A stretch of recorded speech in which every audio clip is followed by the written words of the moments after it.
Hey guys, this is a video on how to animate using classic motion tweens.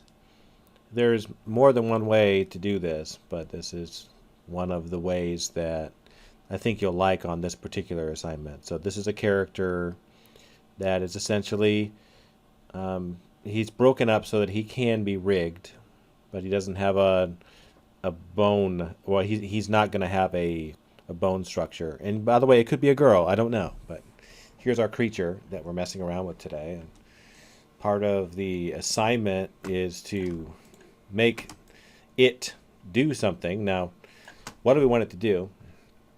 You know, it's completely up to you. I'm not going to create a full-on finished animation because this video would go on forever. But I just want you to get the basic idea of how this is done or how this technique works. So one of the big things is using the this tool right here, the free transform, and being aware of this pivot point. This is a big deal.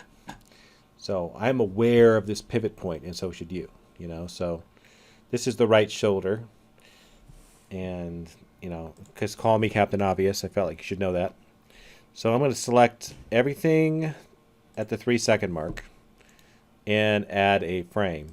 Okay. There's not really a reason for it except for the fact that if you don't do this, then whenever you move forward, everything else disappears. So I'm not going to make that a 3-second animation. I'm just doing one section. But focusing on the right shoulder, okay? So I'm going to imagine that I want the arm to swing out. So that's what I want. So I'll go like this and move my pivot point first. Then I will rotate it just to show you where I want it to go ultimately. And actually, it makes the animation break a little bit. So I'm going to move the arm forward a little bit, just like that. How's that? We'll rotate it forward. Okay.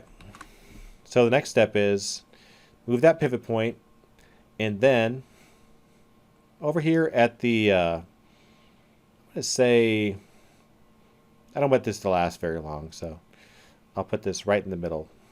This is 24 frames per second. So I'll pop this in there at 12. And I'm just going to press F6 and drop a keyframe, which will just make a copy of what I had here.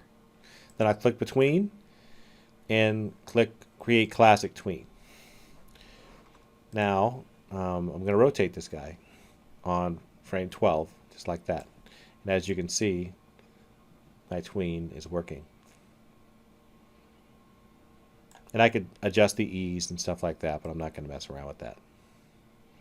And I went the wrong way. I wanted to go the other way. My bad. So I'll rotate it this way. Okay, so this creates a problem with this guy. And for this guy, I'm going to move the pivot point here. And I want to look at him actually right there, where he should be. And if you want to, from here, you could turn on onion skinning if you want, but you'd have to drag this out so you can kind of see the full thing that's happening here. Or not. It doesn't really matter. But I have the pivot point where I want it, so I'll go out here.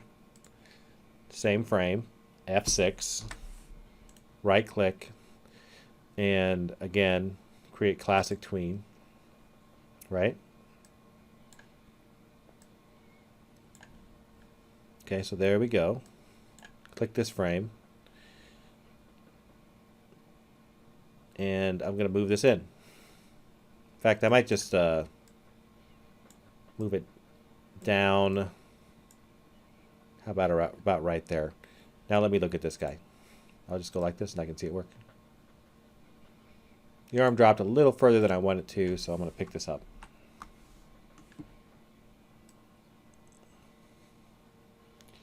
All right. So basically, you can use this for everything. You can just you can continue with it, and you can animate things as far as you want. It takes a long time, but that's the benefit of a rigged character is you can do this. Now, you will find that I am going to make a thing on the bone tool, and I'm going to pick on the bone tool a little bit because it's a little bit buggy. I am finding personally that when I download other animators Flash / Adobe Animate files, they tend to really like using these classic tweens for this type of work.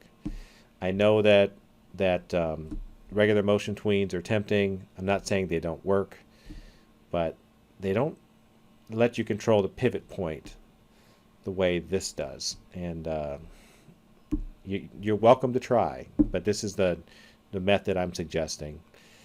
And there you have it. That is a quick talk about how to animate a character using motion tweens. And just so you know, I did make a little bit of an example. It's not super polished, but this is all the same stuff. Same guy. And what he does is his whole body is moving forward. He kind of touches his chin, and then he nods up and down.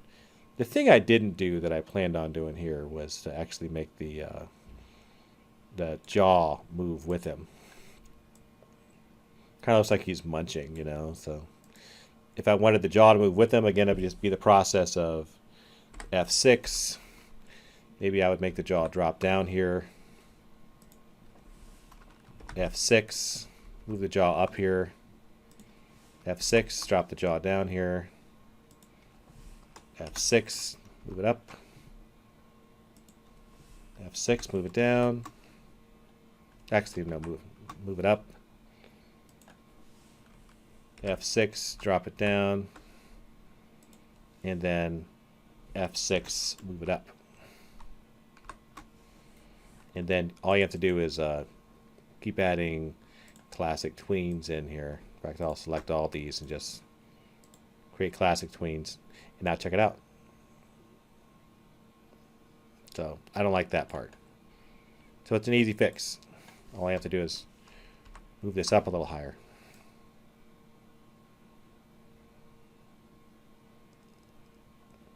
And again, this is not a super thought out animation. I'm just going to be clear on that. I'll move the head down a little bit here. But the cool thing is I can sit around and mess with this. So this is me stepping a little bit further, you know, not making you step through the whole process, but this is him just kind of stroking his chin. Really, it's not a finished animation, but it's more finished than the other one.